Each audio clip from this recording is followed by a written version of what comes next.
मूसा इस्लाम वाला आपने वाक़या सुनाया ना, सुभान अल्लाह के, यानी अल्लाह ताला ने जिस शख्स का ऐब उसके गुनाहगार होने के बावजूद छुपाया, तो जब उसने तौबा कर ली तो फिर अल्लाह ताला क्यों नहीं छुपाएंगे? यानी फिर शैतान ज़्यादा हाँ। अटैक करेगा, क्योंकि अब उसके पास मौका है कि नहीं नहीं नहीं, तेरे रब ने तुझे माफ़ नहीं किया। अब तो उसे ख़तरा लग गया ना, खबीस को, शैतान को, जो रजीम है, कि नहीं अब तो ये इसका ताल्लुक बढ़ने वाला है अल्लाह से, अब तो ये पॉजिटिव होने वाला है, तो तब वो ज़्यादा आएगा, ज़्यादा अटैक करेगा।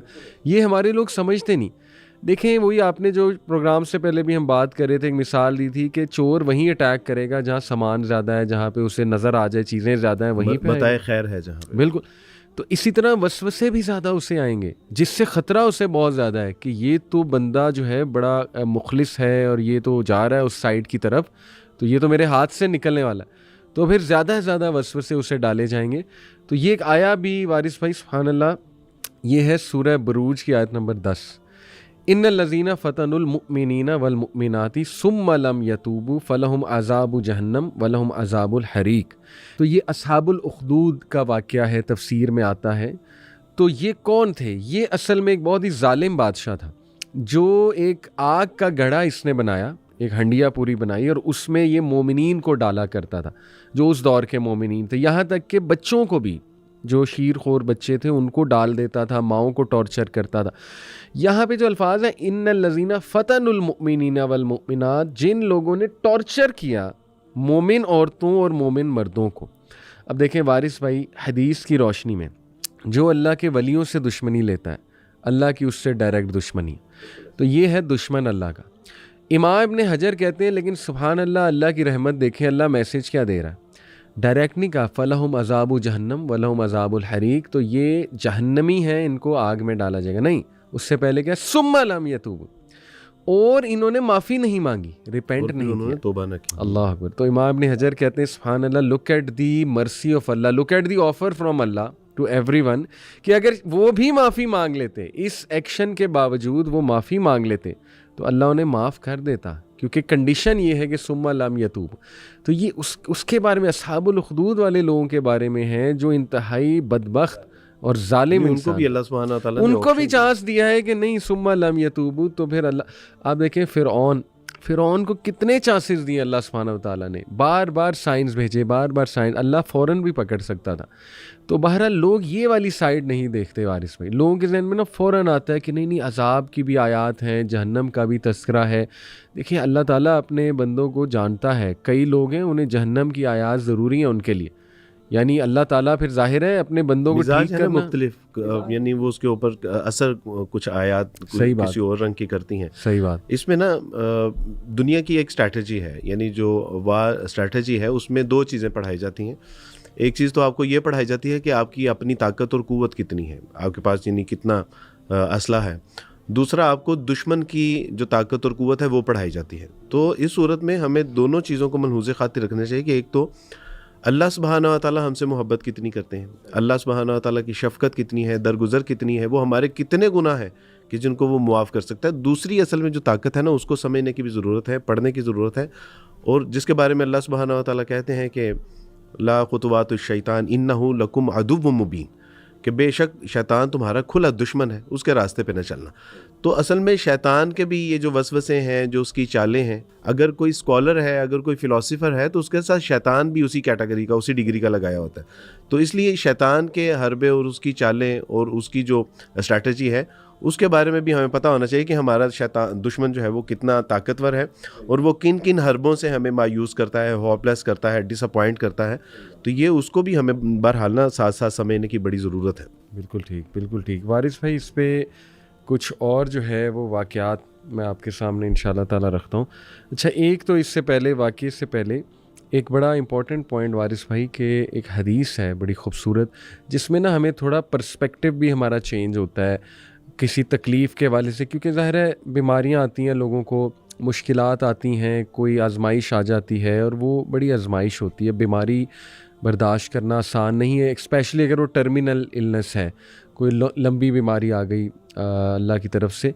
तो ये एक हदीस मेरे सामने बड़ी खूबसूरत सही हदीस है। अल्लाह के नबी सल्लल्लाहु अलैहि वसल्लम फरमाते हैं, अगर अल्लाह ने अपने किसी बंदे का बहुत बड़ा स्टेटस लिखा हुआ है, और अल्लाह ने मिसाल के तौर पे कि अल्लाह ने उसको जन्नतुल फिरदौस में अंबिया के साथ उनका हमसाया रखना है, और ये अल्लाह ताला ने डिसाइड कर लिया स्टेटस उसका, लेकिन वो अपने अमाल के थ्रू वो स्टेटस नहीं अचीव कर पा रहा। यानी वही आपके लिए बात है, चल रहा है, यानी उसे समझ नहीं आ रही, ठीक है, कि अल्लाह ताला उससे काम लेना चाह रहा है, अल्लाह उसका स्टेटस बुलंद करना चाह रहा है, लेकिन उसके अमाल ऐसे नहीं हैं कि वो स्टेटस अचीव नहीं कर पा रहा।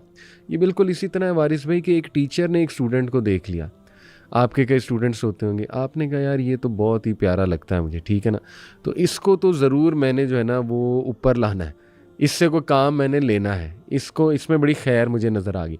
लेकिन आप देखते हैं यार ये बड़ा लापरवाह है, ये तो सही जो है ना वो पढ़ भी नहीं रहा, या ये जो है ना वो उस डगर पे नहीं चल रहा जो मैंने इसे कई बार समझाया है, फिर तो स्पेशल फेवर मिलना शुरू हो जाता है। कहीं ना कहीं से ना आप उसे या सीधा करने की कोशिश, इसलिए कि वो उस मकसद को अचीव कर ले, और स्पेशल फेवर भी हो सकती है डेफिनेटली। तो अल्लाह ताला, यही हदीस में आता है कि अल्लाह ताला फिर उसको कोई आजमाइश भेजता है, कोई तकलीफ़ आ जाती है अल्लाह की तरफ से, कोई बीमारी आ सकती है या कोई और चीज़ हो सकती है जो, लेकिन वो आजमाइश रेस्ट अश्योर्ड उसकी इस्तिताअत के मुताबिक होगी, बिकॉज ला युकल्लिफुल्लाहु नफ्सन इल्ला वुस, ऐसे ही नहीं भेज देगा अल्लाह कि वो उसकी इस्तिताअत से ही बाहर है, कोई आ जाएगी। उस आजमाइश को वो बर्दाश्त जब करेगा बंदा, उसका स्टेटस बढ़ता जाएगा, स्टेटस बढ़ता जाएगा, यहाँ तक कि वो स्टेटस को अचीव कर लेगा जो टीचर चाह रहा था। जैसे टीचर कहता है ना कि चलो अब ठीक है, अब ये आ गया उस लेवल पे, तो अब चलो मैंने जो इसके बारे में सोचा हुआ था वो इसको देना भी चाहिए। तो ये दुनिया में भी ऐसे होता है वारिस भाई, माँ बाप अक्सर अपने बच्चों के बारे में कुछ सोचते हैं और बड़े प्यारे लगते हैं उन्हें कुछ बच्चे, लेकिन वो देखते हैं लापरवाह है, वो देखते हैं कि ये स्पेशल फेवर मिलना शुरू स्पेशल फेवर भी मिलना शुरू हो जाती है, और फिर उनको कोई ना कोई ऐसी चीज़ से भी वो गुजारते हैं कि ज़रा ये लर्न भी कर लें। माँ बाप को पेन तो बड़ी होती है, लेकिन कभी कभी माँ बाप कहते हैं ना लेट देम लर्न, कोई बात नहीं, सीख जाएगा इंशाल्लाह, ठीक है। तो अल्लाह सुब्हानहू व तआला भी देखें इंसान को इसी तरह सिखाता है और वो स्टेटस अचीव कराता है। एक इसराइली रवायात में आता है कि मूसा अलैहिस्सलाम के दौर में मियाँ बीवी थे, पहले उनकी औलाद अल्लाह ने ले ली, फिर उनके मालो असबाब भी ले लिए, यहाँ तक कि घर बार भी चला गया। इस कदर मुश्किलात में वो मुब्तला कर दिए गए कि लोगों ने भी उनसे जो है वो सरफ नज़र करना शुरू कर दिया। जंगल में चले गए और वहीं भूख प्यास की ताब ना लाते हुए अल्लाह सुब्हानहू व तआला ने उनकी अरवाह को कब्ज़ कर लिया।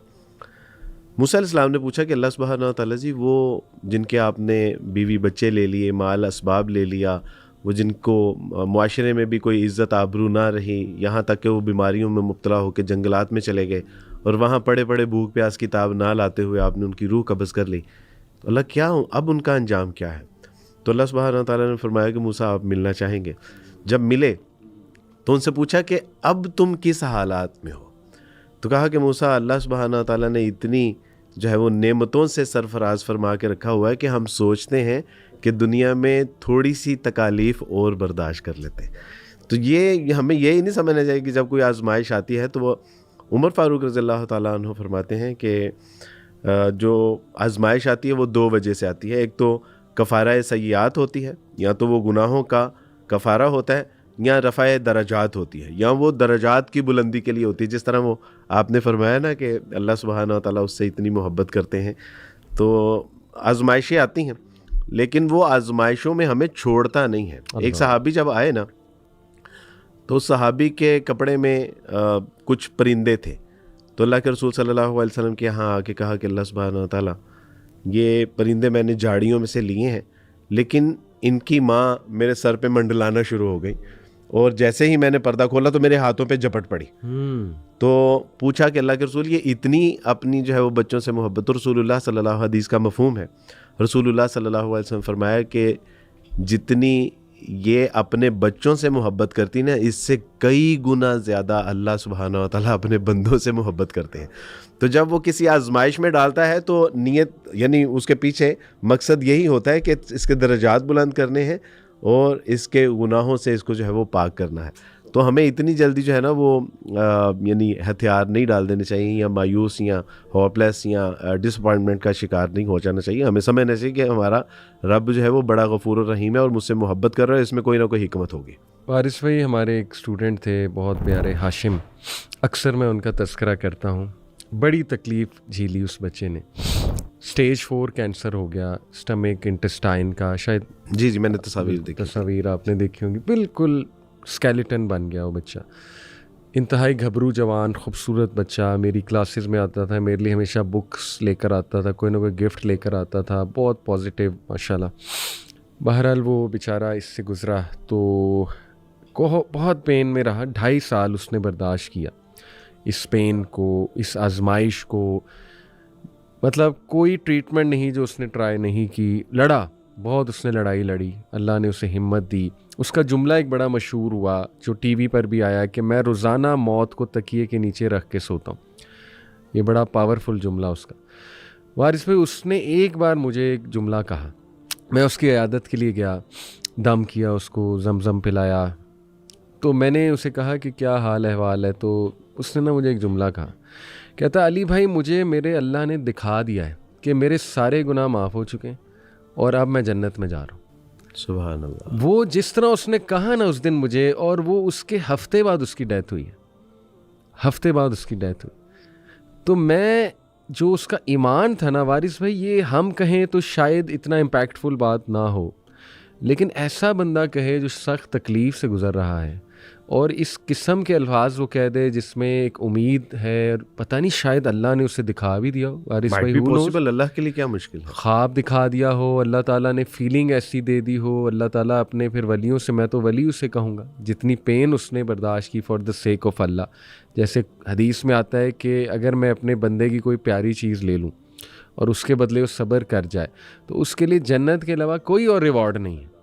तो उसने जब कहा ना कि अली भाई मेरे तो सारे गुनाह इसकी वजह से माफ़ हो चुके हैं और मैं तो जन्नत में जा रहा हूँ, तो मैं यही गुमान करता हूँ वारिस भाई कि इंशाल्लाह वो इस वक्त ज़रूर बहुत राहत में होगा और करोड़ों लोगों के लिए, इंशाल्लाह करोड़ों लोगों के लिए वो मिसाल छोड़ गया। और उसके लिए सदका जारिया है जी, जो अभी आप और हम बात कर रहे हैं, ये आगे से आगे चलती जाएगी। और उसके लिए सदका जारिया कि जो उसने सब्र और इस्तकामत का मुजाहरा किया, अपने अल्लाह सुब्हानहू व तआला पे तवक्कुल और यकीन की एक मिसाल, जो इससे भी बड़ा अल्लाह का एक इनाम है। एक तो ये है ना कि जन्नत के सिवा उसका कोई एक और बात नहीं ऐड कर दूं कि उसकी ये पेन अल्लाह ने कबूल की, ये सब्र कबूल किया, उसकी दलील ये कि आज हम उसके बारे में बात करें, उसके लिए सदका जारिया अल्हम्दुलिल्लाह। और मज़ीद ना अली भाई, जन्नत से भी बड़ा एक अजर है और वो ये है कि इन्नल्लाह मा साबिरीन।